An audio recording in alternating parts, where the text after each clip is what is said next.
Bom dia, meus irmãos, que a graça e a paz do nosso Senhor e também Salvador Jesus Cristo seja com cada um de vocês. Que Deus possa abençoar a sua vida. E eu te convido nesse dia a tomar café com a palavra de Deus. Por isso, já prepare o seu café, pegue a sua Bíblia, seu caderno e a sua caneta e vamos juntos meditar na palavra de Deus. Gostaria de te convidar para que possa ler esse capítulo antes de iniciar esse estudo, esse devocional junto comigo. Que Deus te abençoe. Capítulo 7 de Marcos está dividido em 3 partes. Primeiro, Jesus vai confrontar mais uma vez os fariseus hipócritas que estavam ensinando doutrina de homem, não doutrina bíblica, do 1 ao 23. A gente vai ver uma mãe intercessora do 24 ao 30 e do 31 ao 37 a cura de um surdo e mudo. Amém? Então a primeira coisa que a gente vai ver aqui é esse embate entre os fariseus, mais um embate, né? Entre os fariseus e Jesus. Jesus mais uma vez repreendeu os fariseus e só para lembrar, né? Eu tenho um livro que trata desses assuntos, da maioria dos embates entre os fariseus e Jesus, porque infelizmente muitos cristãos têm as mesmas características dos fariseus e quem tem essa característica é reprovado por Jesus como os fariseus foram. Mas se quiser estar adquirindo para conhecer mais a palavra, só falar conosco. Então aqui do 1 ao 5 a gente vai ver a acusação, né? No 1 aqui a gente vê a identidade, quem eram os fariseus e os escribas. A gente vê a prática, né? Preceitos de homens que eles faziam, né? Questão de, por causa da tradição dos anciões, eles observavam mais a tradição do que a própria palavra, porque comer sem lavar a mão é um pecado, se você lavar a mão é um pecado? Não, é bom, é higiênico, mas não é o cerne da questão, não é o cerne do pecado da humanidade, não é o cerne da maldade do homem, não é, entendeu? E aqui no 5 ele faz essa pergunta, porque os discípulos não andam na tradição dos anciões, não comem sem lavar a mão. E aí Jesus condena eles. Por quê, meus irmãos? Porque a gente tem que andar debaixo da palavra do Senhor e não da tradição do homem. Mediante as tradições sem palavra, é que a igreja foi subjugada por mais de 1.200 anos, a partir do ano 300, onde Constantino supostamente se converteu, até Lutero. A igreja subjugava os cristãos com doutrina de homens, doutrinas que não tinham respaldo bíblico. E as pessoas eram facilmente manipuladas, essa é a palavra certa, porque as pessoas não liam a Bíblia. E naquele tempo elas não liam na maldade, a Bíblia não era disponibilizada para elas. Então, sendo que a Bíblia não é disponibilizada, apresenta qualquer coisa, você vai acreditar. Mas o mais triste dos nossos dias é que a Bíblia está disponibilizada. Você tem uma Bíblia na sua casa que você deixa aberta no Salmo 91, você acha que vai mudar alguma coisa na sua vida? Não vai mudar nada. Não vai afastar nada da sua vida se você deixar aberto. A Bíblia muda a nossa vida quando ela entra no nosso coração. A gente tem a Bíblia no celular, a gente tem a Bíblia em qualquer lugar, mas a gente não lê. E aí falsos mestres ensinam coisas erradas mesmo, e a gente bate palma, e a gente aplaude, a gente passa pano, e a gente deixa como tá. E isso é muito triste, porque a gente tem a Bíblia hoje. Muitas pessoas, se você estudar a história da igreja, você vai ver que morreram para disponibilizar a Bíblia para a gente. E hoje você tem a Bíblia, você negligencia ela, e mediante isso, você está sendo enganado. Porque quem tem um conhecimento bíblico não é enganado. Vê o erro, condena, a Bíblia fala para a gente julgar o erro, julgar os falsos profetas e tal. Mas não, a pessoa que não conhece não vai nem saber, né? Nem maldade dela, mas ela nem vai saber. Mas mesmo assim vai estar deixando de viver o melhor de Deus por causa que não quer aprender, não anseia pela palavra. Fica dependente de uma palavra no domingo e num culto de semana, e sendo que a palavra do Senhor é o nosso alimento, cara. Como que você vai se alimentar 2 vezes por semana? Você vai ficar fraco mesmo, vai ficar debilitado, e por estar fraco, debilitado, qualquer coisa que vir, você vai pegar. Vai ser igual aqueles passarinhos recém-nascidos com a boca aberta, qualquer coisa que joga ele pega. Ele não filtra nada. A Bíblia fala pra gente examinar tudo e reter o que é bom. Então, meu irmão, seja um crítico mesmo, não absorva qualquer coisa, porque quando é pregado falsas doutrinas que não vêm do coração de Deus, da palavra de Deus, isso é prejudicial. Talvez agora a conta não chega, mas uma hora a conta vai chegar. E a característica, né, desses falsos líderes é subjugar as pessoas com preceitos de homens. Em nenhum momento a Bíblia fala sobre algo e eles acreditam, porque pegam um versículo isolado, pegam um texto fora de contexto, que é pretexto para heresia, e subjugam. Uma das características dos falsos profetas é subjugar os fiéis, colocar fardos pesados, difíceis de carregar, sendo que Jesus fala que o fardo dele é leve, o jugo dele é suave. Então, é igual eu falei, é pecado lavar a mão? Não. Mas não é um mandamento, não é um mandamento bíblico, não é isso que contamina ou não contamina o homem. Hoje a gente vive um período muito difícil, né? E eu vejo muitas pessoas seguindo a lei dos homens, e tem que seguir mesmo, cara, tem que respeitar. Mas eu não vejo essas pessoas com a mesma intensidade para seguir a Bíblia. A pessoa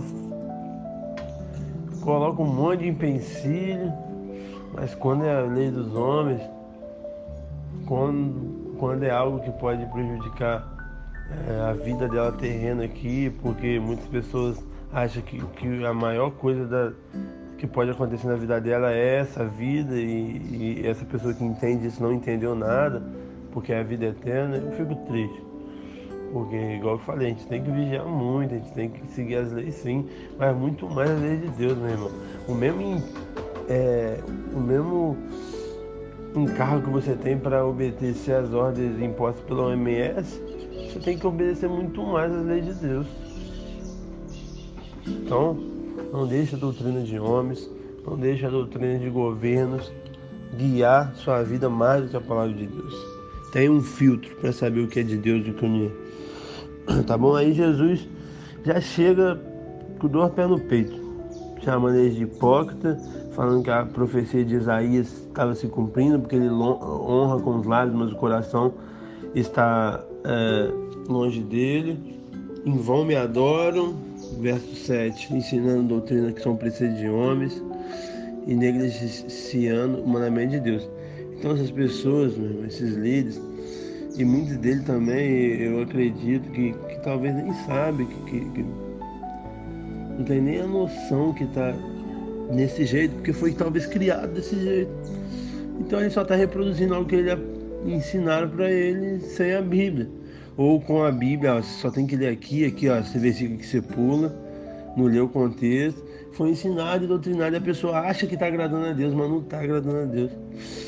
Isso é muito forte. Em vão me adoram.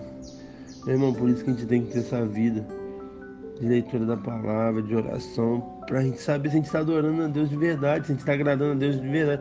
Pensou? Em vão me adorar?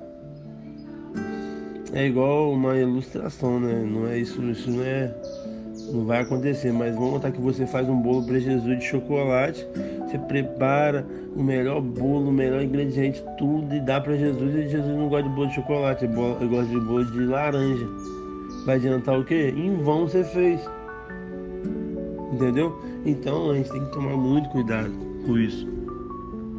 A gente tem que fazer a vontade dele, não o que o homem falou. Porque o que mais tem hoje é doutrinas de homens, que não tem respaldo bíblico nenhum, que talvez tenha um versículo isolado, mas fora de contexto, que não tem nada a ver, e um texto fora de contexto é heresia, é pretexto para heresia. Então, meu irmão, estou muito feliz por causa desse estudo, por causa disso, que você está conhecendo a verdade. Eu não estou falando nada que eu acredito em si, uma ideologia do gênero. Não, eu tô lendo versículo a versículo aqui, todo dia com você. Hoje é que dia aqui? 28 de Mateus, mais 7 de Marcos, 35 dias de exposição da verdade, a verdade que liberta. Conhecereis a verdade vos libertará. Então, meu irmão, com certeza você vai sair desse período muito melhor do que você entrou. Então aí Jesus vai, mostra, revela o caráter deles, que eles eram hipócritas, fala sobre a inversão de valores, que eles honram com o lábio, mas o coração está longe dele. E Jesus aponta os defeitos, os desvios, né, de conduta desses acusadores, né? Eles negligenciaram uma doutrina lá de Moisés e que se aplica no Novo Testamento. Paulo fala sobre isso, honrar pai e mãe, porque tinha eu expliquei já no áudio de Mateus, né, mas só para talvez alguém não ouviu, tinha uma tradição lá desses líderes sem respaldo das escrituras e que revelava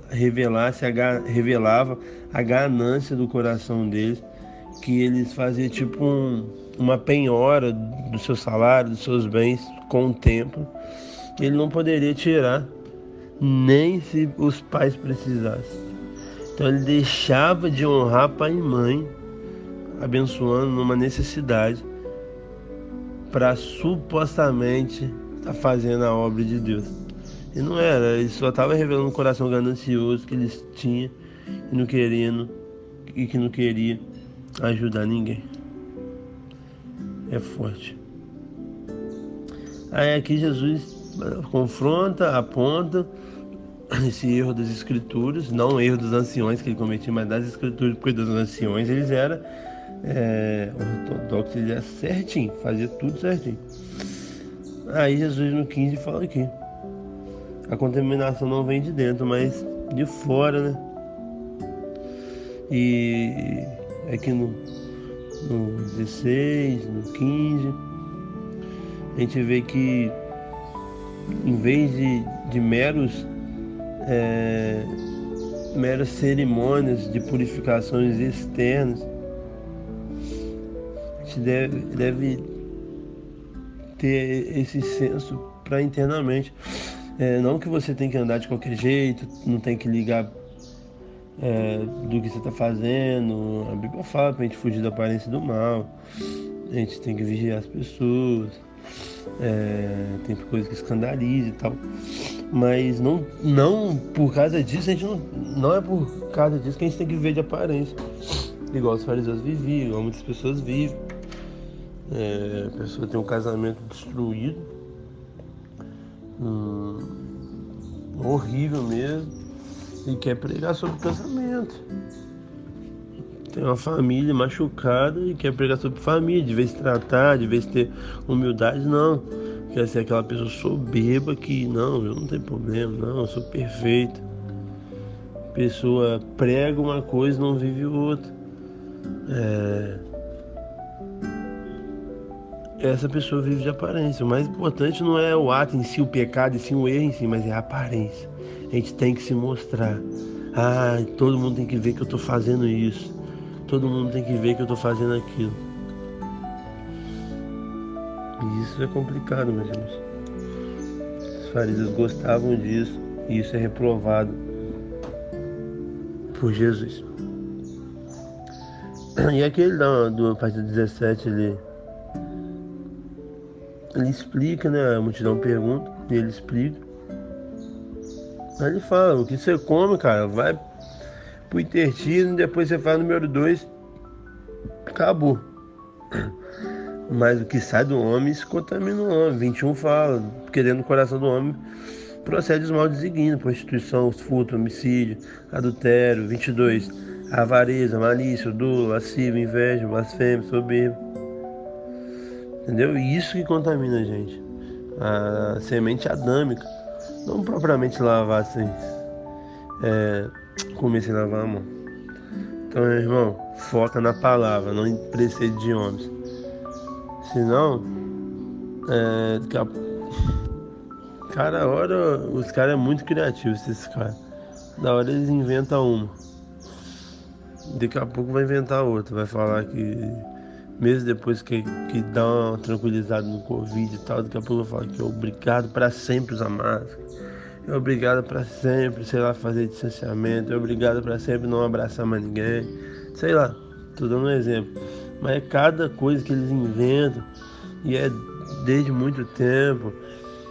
Roupa, rituais. A gente celebra hoje, né? A Páscoa nesse áudio. Hoje é o domingo de Páscoa. A ressurreição de Cristo. E tudo na Bíblia apontou para Cristo. Sua morte, pela sua ressurreição.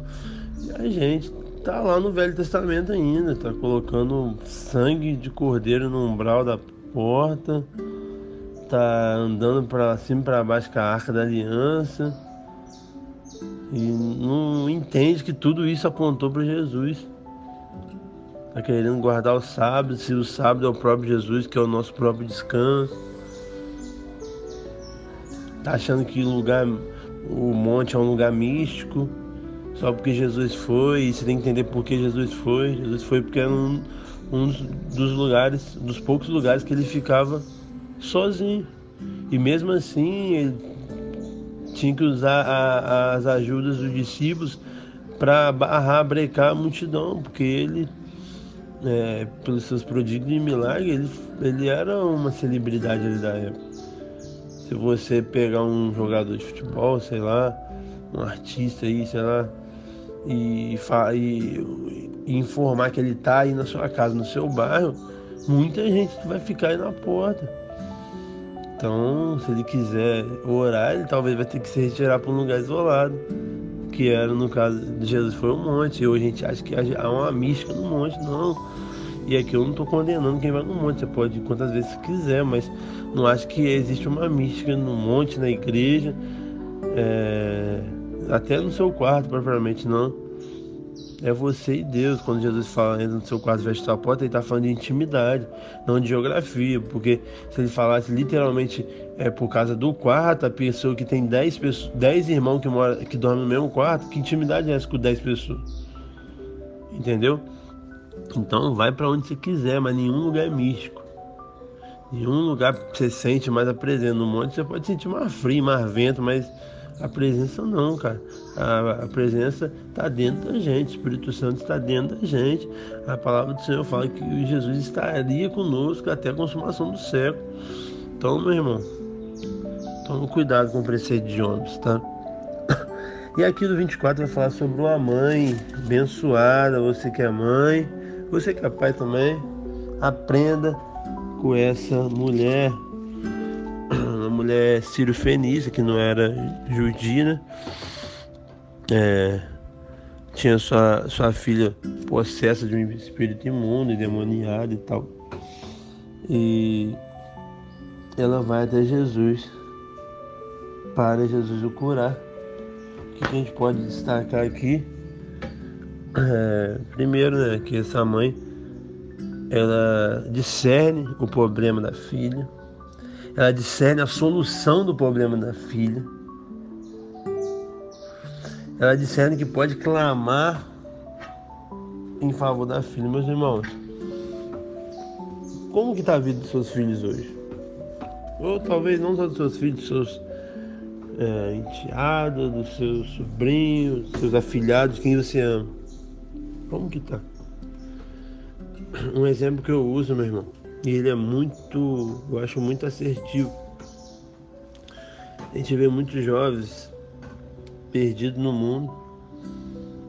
E quem está sem Cristo, gente, você não adianta tampar o sol com a peneira. Mentir para você mesmo. Quem está em Cristo, ele não pode ser salvo. Cristo é o único mediador entre Deus e os homens.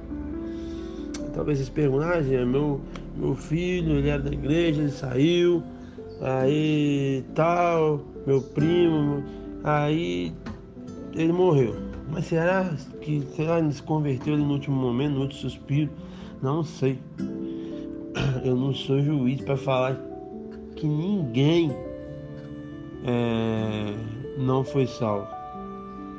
Porque, pelo exemplo do ladrão na cruz, a pessoa crê ali no último momento, ela pode ser salva. Eu não cravo nem que Hitler não foi salvo, porque a gente não sabe acerta a morte dele, fala que foi suicídio e tal, mas não sei. E eu acredito numa graça tamanha que até um pecador como Hitler, que foi um dos maiores, se ele se arrependesse genuinamente ali, faltando 10 minutos para morrer, Cristo ia salvar ele. Então, eu não vou cravar que ninguém vai para o inferno, não vai. Alguém específico. Mas uma coisa eu cravo: todos sem Cristo vão para o inferno.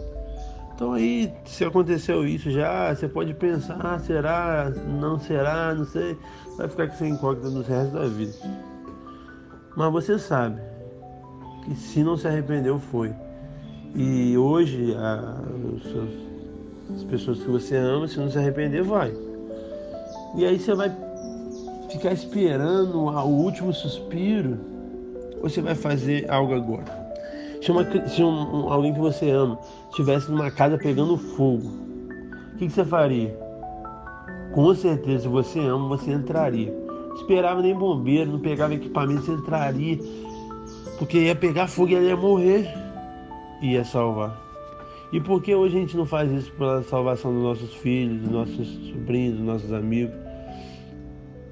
A gente sabe que desse jeito eles vão para a condenação eterna, que é o inferno, e a gente literalmente fica indiferente. A gente talvez até desistiu de orar, a gente já se acomodou com a situação. Meu irmão, quem convence é o Espírito Santo, não vai conseguir colocar nada no coração de ninguém, não. Mas o mínimo é você orar, igual essa moça fez, essa mãe fez. Suplicou o pé de Jesus. Orar, ser um testemunho vivo, para ter credibilidade para pregar. Mas o primeiro é orar. Você está orando? Ou você só está repetindo vãs repetições que você está até acostumado? Ou você ora mesmo com fé: Pai, por favor, tenha misericórdia. Não desista de orar, meu irmão. Não desista de orar. Creio muito na oração, no poder transformador que ela gera em nós, não que ela em si tem poder, porque o poder está em Cristo, não na nossa oração, na nossa fé. Mas a Bíblia fala que a oração nos move, a fé nos tira de um lugar de paralisia e nos move. A oração tira a gente de um lugar de paralisia e nos move. A gente sabe que Deus é onisciente, então antes da gente pedir, Ele já sabe das nossas necessidades, Ele sabe do que está no nosso coração, Ele sabe que a gente quer que o nosso filho se converta. Mas Ele fala diversas vezes em oração. Jesus foi, biblicamente, a pessoa que mais orou. Então a gente tem que orar, a gente tem que clamar. Porque oração é intimidade, oração é humildade, oração é reverência. Você só pede a alguém algo porque alguém é maior que você e pode resolver. Você tem essa humildade, saber que você não pode resolver nada, mas há alguém maior. E aí ela transforma essa oração numa adoração. Então ela pediu ali no 26 um clamor por misericórdia, com senso também de urgência, porque estava crítico o momento. Então, igual eu te falei, a casa pegando fogo é com urgência, é quebrantado mesmo. E ela, cheia de empatia, E ali ela enfrentou algumas barreiras e venceu todas elas. A primeira barreira foi o desprezo dos discípulos, lá no não querendo deixar ela chegar a Jesus. Esse relato está lá em Mateus 15, 23. Barreira do silêncio de Jesus, Mateus 15, 23 vai falar sobre isso também. Barreira da resposta de Jesus, aqui aí já é no 27 e 28, falando que, ela não era judia, Jesus veio para os judeus e tal. Aí ela usou a fé dela entrou em ação. E Jesus se maravilhou com a fé dessa mãe. Jesus elogiou a fé dessa mãe. E aquela mãe recebeu a vitória pela sua fé, a libertação de sua filha. Então, meu irmão, independente dessas pessoas, dessas coisas, se talvez até parece até que Deus está contra, Deus está quieto, você não pode desistir. Não podemos desistir. Amém? Glória a Deus. E agora a cura de um surdo. Jesus mais uma vez ele se retirou ali, foi para Galileia e trouxeram um surdo e gago. Eles suplicaram que impusesse a mão sobre ele. Tirando, Jesus tocou a língua com saliva, depois erguendo os olhos aos céus, suspirou e falou: abre. Abrindo seus olhos, e logo ele soltou o empecilho da língua que ele falava desesperadamente depois que ele foi curado. Então Jesus curou esse rapaz, né, cheio de compaixão. Ele oferece mesmo uma nova oportunidade para ele.